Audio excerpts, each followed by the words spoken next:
And we'll start. So I believe we all know each other. I'll do it just in case we have lots of people in the future who watch this YouTube video and wonder who we are. I am Sarah Williams, and I am one of the collaborative network consultants, the Jackson Collaborative Network, and I do this work with Amy. I am Amy Fours, also a consultant at the network. And I'm Martha York with Region 2 Area Agency on Aging. I'm their Community Education Coordinator. And I'm Rebecca Calkins with Drug Free Jackson and Most Teens Don't Community Project Coordinator. Great.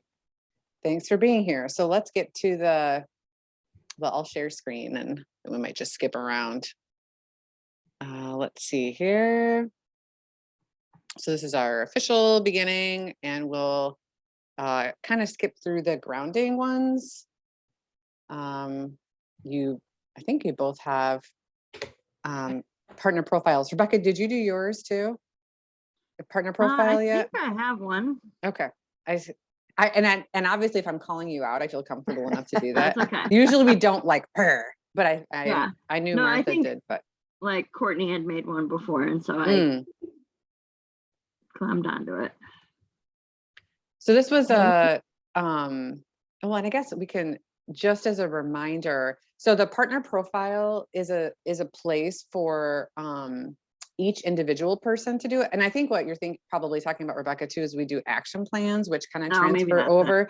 No, and it's confusing. Let's be honest. There are a lot of things, especially tied to the database, that are similar, and we have wins too, right? So all these things. But the partner profile is tied to the person, and so even if you were to like take a new job, then you could like put in a different partner profile, but it's the work that you're doing in the community and then tying it to a root cause. So like Marcus at the ISD is doing specific like DEIJ work, and his work would be different than someone else working at the ISD. So I'll make sure to send you the link afterwards. It's pretty easy to enter, and kind of just gives us an idea also of who's working on what root cause, knowing that other people are working on multiple root causes. And then it also helps us to track the work that's being, Amy describes as much better around measuring around root causes. Right. It just helps us. So if we know that there are multiple people working on building trust in the community, then we know we can kind of reach out to folks and say, do you have metrics? Do you have measurements? How do you, are you making a difference? And some folks say, yeah, well, I've reached out and this amount of community members said they were doing this. That helps us build our dashboard, essentially, that will tell us, yes, on this particular root cause, we are making a difference because there's 4 people that have measurements that will help track that. And that's kind of a big part of the network. I mean, Sarah and I really value the relationships and the connections, but there is a very strong component that is about measuring success and like our shared measurement system, where we have indicators and metrics and things like that, which is very confusing, but it kind of justifies the work that we're doing, not justifies, but it allows us to see that we are making progress on some of these barriers in the community. So it's helpful. And the more folks I talk to, I find people get on here. So on our website, there's a resource page, a partner resource page. And I've heard people that have gotten on here and scrolled through and said, wow, I didn't realize that Marcos is also doing DEIJ. And they've connected off screen, off site, without even us as a intermediate person. And they've connected and talked about their work and what's been successful and what programs they're using and things like that. So that's helpful. Thanks for describing that.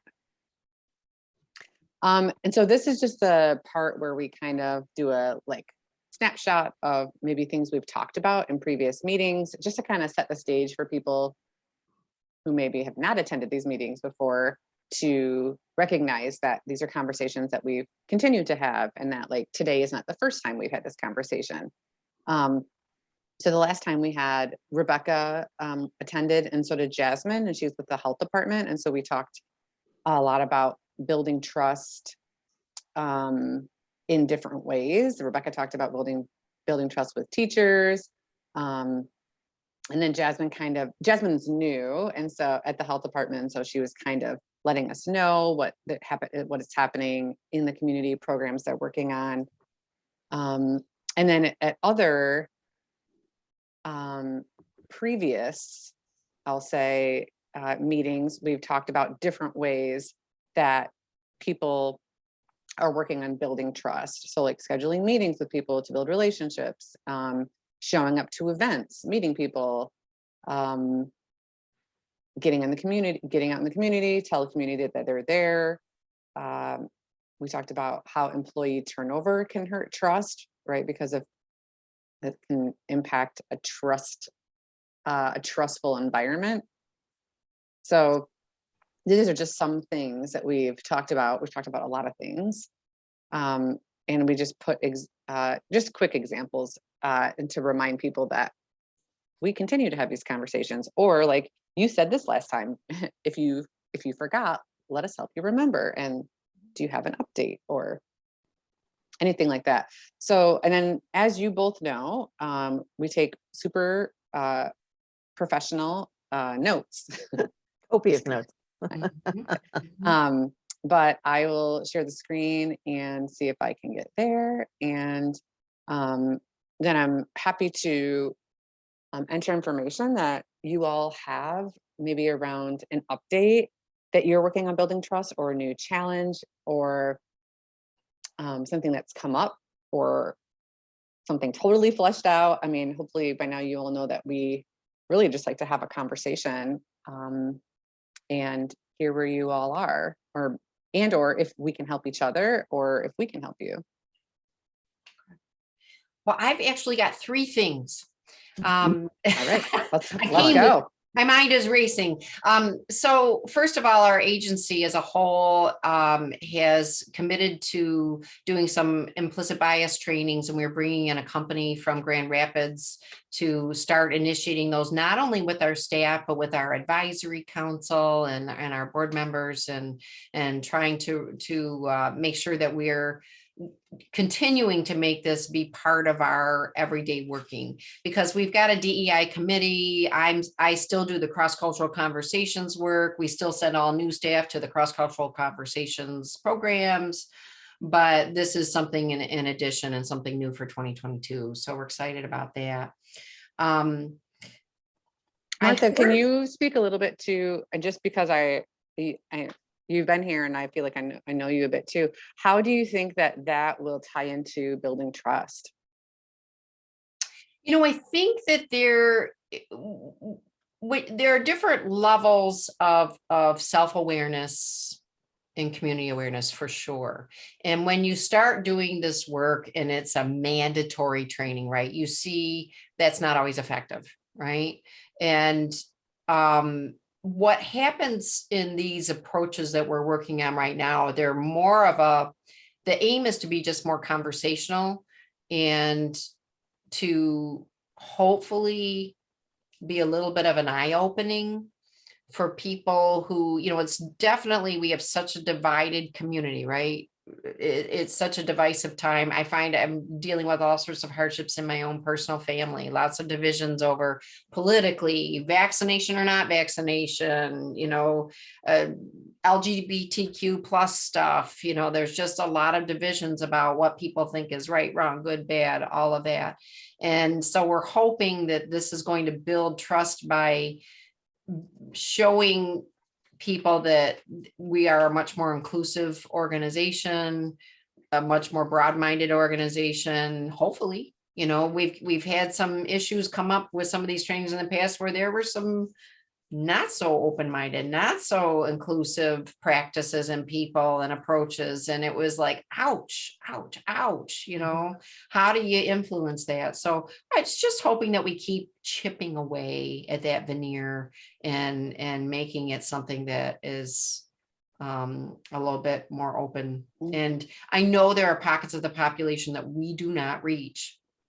When you look at, this was my second point I was going to bring up, which is that in the Lenawee community, ProMedica is doing this eBid thing that they're just starting to roll out pretty soon. And they did it initially in Toledo. And EBEID, it's some sort of a neighborhood development program. But what was really intriguing to me is they used a different level of data to help identify what the needs were, what the population was, because you can look at countywide census data and it presents a certain image of who belongs and who lives and where they live. When you start breaking it down by census tract, you see a whole different strata, right? Which we've done in Jackson County, done really well. I think there's been a lot of work in your organization over the last several years that really helped emphasize this is not an equitable community. There's a lot of issues here. So they were using something called My Sidewalk data. I haven't looked into it yet, but I wanted to let you know about it. Yeah, So that if it was something that would be useful to you, that's what they were using to kind of get at the community health equity needs. And then out of that, they're building like housing and community event centers and other things that are going to be in the actual census tract where there are gaps and needs. But they involve neighborhood spokespeople to help with the planning. And, that's another piece. It's like, there's a bunch of us out here that do this as our jobs, but are we representative of that neighborhood? No, Right. I don't live in that neighborhood. So how do I make those connections? And that's something we've always talked about in the affinity groups, is that the people that are closest to the problem need to be part of the design of the solution, right? Yeah. They know the needs, they know what How needs do I to meet happen. them? How do I Right. meet them? How do I get them here? How do I show that I'm sincere? Right. It's that relationship piece. So, and there's that trust piece. So building trust not only with community members and providers, but with just each other, right? So showing up at events and letting them know without a clipboard looking for something, showing up at events, building things, that's so critical, because then you're going to get authentic feedback from them versus everything's great or this is I So agree. I love And that then- they're doing that. I So have a I- question just Yeah. about the, and maybe the point of your bringing that up was to talk about the data piece, which sounds really interesting. But is there anything else we should know about this? Is that the program? It's the EBEID neighborhood program, and they use the My Sidewalk data. Yeah, it's ProMedica Hospital. So it's like, it's a healthcare organization that's doing it for social determinant of health reasons. ED. Say it again. ED? Yep. Not familiar. Thanks for that. And ProMedica is in Lenawee County. It's Adrian's. You got Lenawee They up just there. built a new hospital. So, but yeah, I mean, they've got some dollars behind them and they've got the healthcare field behind them, but it's really looking at social determinants of health and addressing community needs. And they've got the Lenawee Health Network is chaired by this guy, Frank Nagel, who is so good about, he's like a public health person that is just really good about being inclusive, and that Lenawee Health Network has it going on. It's a really strong collaborative network of people who are out in the field doing things and partner all the time and get grants and get awards and get all sorts of things because they have someone that's paid full time to do this, and he does a great job with it. So that's awesome. I'll be excited to look that up, get some more data on it. Yeah, and if you want to get in touch with Frank Nagel to hear more, you can. It's like I said, they're just starting to roll it out. He sort of gave us a sneak peek at it, but I told him I want him to come present to my managers and have us talk about how Region 2 can be a part of what they're doing. But I think it's the kind of thing that should be going on in every community, right? Yeah, 100%. Yeah. So then my third thing was more on a personal level. I have such a heart for LGBTQ plus work that needs to be done. And it's like killing me because I have such a heart for it. And I see Rebecca smiling. Yeah, I'm on the board. Oh my gosh. And I've had some very painful divisions in my own family, just, looking at faith aspects that I'm like, I totally don't agree with you anymore. I've left church for a lot of reasons. That's being one of the primary ones. And I'm a great person of faith, but there's just so much work to be done on all of this. And our kids' generation gets it. For them, it's like, no big deal. What's the big deal? Like they're embracing all of fluidity And I'm now embracing all of the fluidity with such a much more personal level of comfort, because it's taken so much personal work of, just looking at ways that I was raised to think and raised to believe, and just being like, that doesn't sit right with me. It doesn't sit right with me. And now it's like, no, I know what I think. And I'm so much more broad-minded, and it's just important to me to how do I know that that's a population that we're not serving well in my organization and in our community. And I have never done anything to even jump on board with the Pride Center. I don't even know where to begin. Maybe Rebecca, you can guide me on that. Okay, so tell me more. Yeah, so I was thinking specifically for older adults.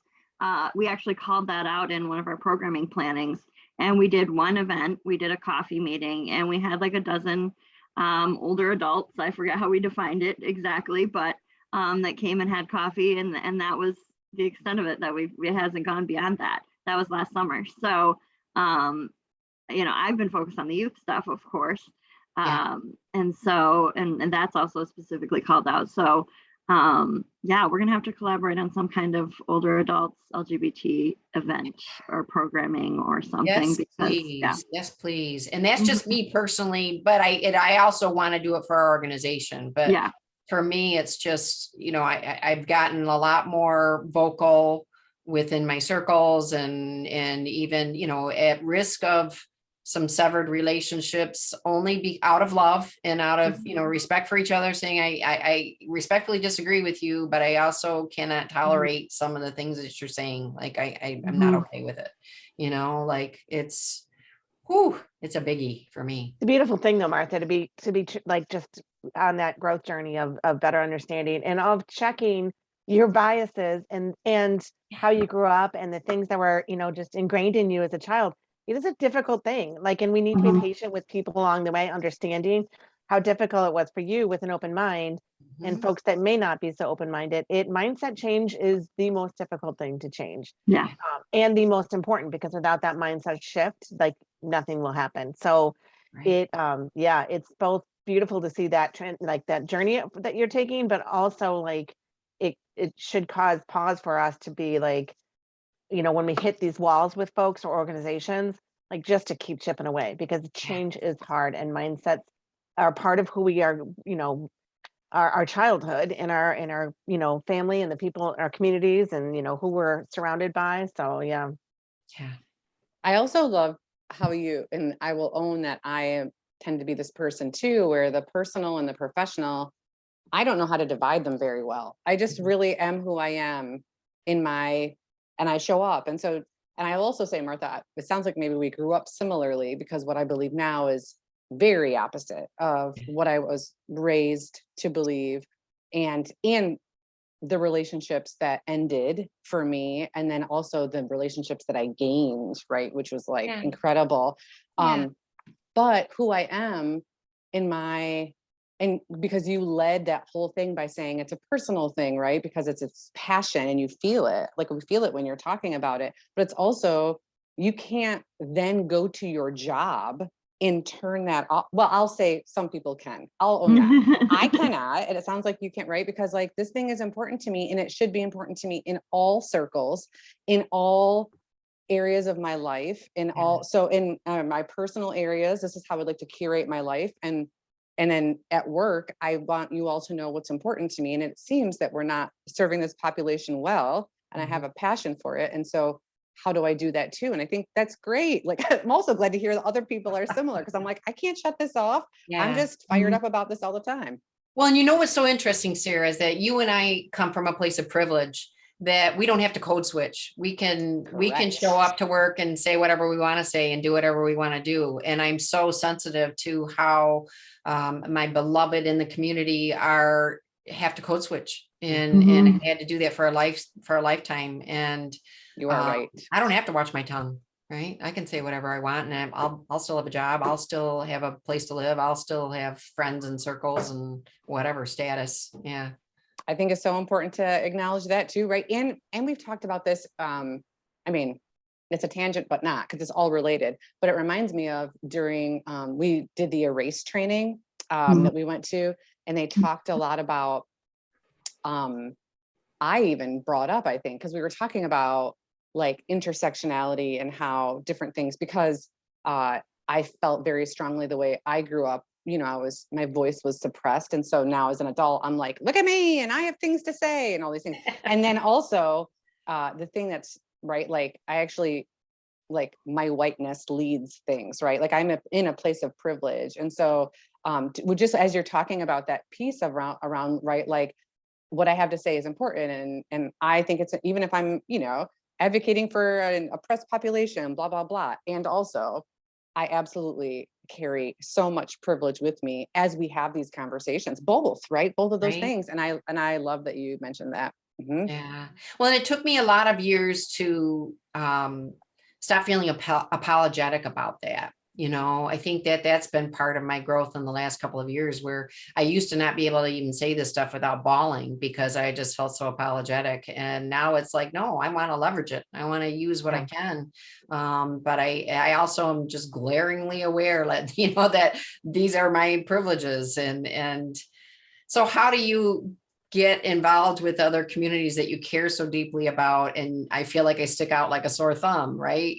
Like it's so interesting to figure this stuff out. But I love that I have a place to come to here and share that with you all. And maybe with Rebecca's help, I can take it to another level of involvement. So Yep. So I just looked at, so we just had our meeting. So third Monday of the month, we have a programming committee meeting. So that's where we plan events. okay. So, and it'll be on our Facebook, but I can also send you the links. So, that'd be a great What place to Facebook start. page are you using? What's the Facebook page? Jackson Pride Center. Okay. Yep. Thanks. And then we have a private group as well for programming committee ideas that we meet after in between meetings. Okay, cool. Yeah. Well, let me know if that's something that I could be invited to. Absolutely. I'll get that to you. Cool. Thank you. Mhm. Nice. And it's getting close to 10:30, which is going to be my time to hop off. I'll stay for a couple more minutes. I'd love to hear what others bring to the table today as well, but those were my three. Mhm. Love Thanks, it. Martha. Thank you. Love it.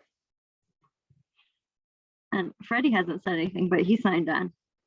Oh, thanks for that. I was so enamored by the conversation and didn't even notice. Rebecca, I appreciate you co-hosting our meeting, Yeah, no problem. You got the chat, you covering the chat, you got that? Yeah, I'm about to do a summit where I gotta he could be just listening. Yeah. Sometimes he gets possible. on and listens. That's okay. What was I gonna say? Lots of things. Well, so I liked your whole I'm going to start with where we left off. The white guilt and the, do I have a place at the table to have these conversations? And I think allyship is so important, and all of the minority things that I do not belong to. I keep talking about, I want to start a podcast. It's very aspirational, but when I do, the focus is social justice, mental health, and world cultures, world travels. So, and I told that to a Black friend, and they're like, well, are you going to have guests? Are you going to make sure and include, people of minority, of social justice issues? And I said, of course, but also realizing that, and you listen to people that look like you, and unfortunately, and that if I'm going to change hearts and minds of white women, I'm going to have to, of the Karens of the world, that I will also have to use my voice. And so, having a balance of that, of course, lifting up minority voices, but also using my voice because, I have the privilege of being able to change people that look like me. So I love that you said that, Rebecca, because that's also, since we're talking about it, over the past couple of years, right? As the racial reckoning, all of these things are happening. My immediate thought, right, is like, all right, put me on the front lines. I'm ready to tackle the world, right? And then learning from mostly strong Black women, and actually curating. If we talk about, like, we've talked about this internally as well. We do like an anti-racist meeting like twice a month. I've changed the way I consume social media. I've changed what I watch. There's still memes and nonsense, right? But I also like put in some actual like strong Black women, mostly talking about wanting to, honestly burn it all down and like start new and how to create a new world. But with that point of where is my voice and effort and energy best used, in with whom, and coming to that same conclusion, which I would argue now we're back to relationships, because I think relationships are the key to everything, but it's leveraging our relationships, right? Because like the people that, to exactly what you said, I have the most privilege and power influencing women who look like me, right? Even though I have learned and have new friendships with women who don't look like me. So it's like finding, it's no, I just love that you said that. I've definitely found the social justice TikTok, and have you? Yes. That could be a great place to be. I found the queer TikTok, which is also pretty great. Yes. Yeah, that's great. That one's on mine. Yeah. What else was I gonna say? Just forgot all the things. Well, I did log on to the collaborative network, and I do have a contact, and I am in 3 or 4 groups. Good. That's so funny. I'm sorry. I need to Check laugh. your profile. Look at you. You're like, Yeah. listen, I'm going to find out where I am, how I'm listed. That is, you are exactly right. And after today, and then, Rebecca, click the another profiles attendance. along the top and make sure that you've got a profile, because those aren't public facing, but the profile is. okay, So check under let profile. me go back. But the DFJ group and the DFJ youth group are still under Courtney. So if you want to somehow switch them over to me, and then I can add notes and things. Oh, I think, do you use QuickBase or not? Yes. Yeah, Oh, they okay. do. But it won't let me edit. I don't know. Oh, really? Maybe you don't have power. You never know who has power. Too much on privilege, what day. right? Yeah, exactly. So there's my face. Contact status active. Where do I find profile? Along the top. But we won't hold Martha up, because I know she's. No, you're okay. Actually, I was just gonna bow out. And I'm sorry, I've got another no, thing I that's gotta okay. I go was to, gonna but let you off great the to hook. see you all. Thanks, Good to see you Martha. too. Yeah, I'll thanks for the connect with camaraderie. you on Friday. Really appreciate your input. Thank you. All right, beautiful. See ya. So yeah, I think Rebecca, oh, I'm sharing screen, so I can't, but I think at the top, there is a profiles.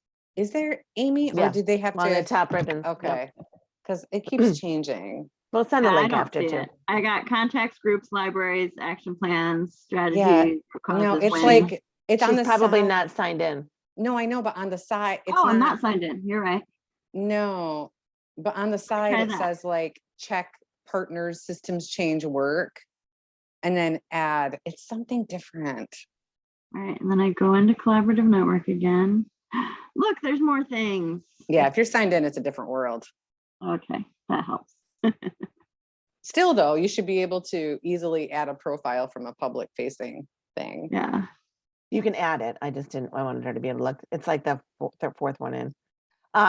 Okay, but I don't want to keep. Freddie, do you have anything you want to jump in on around building trust, or things that are happening in the community where you Or feel the like conversation we were just having, or? Yes.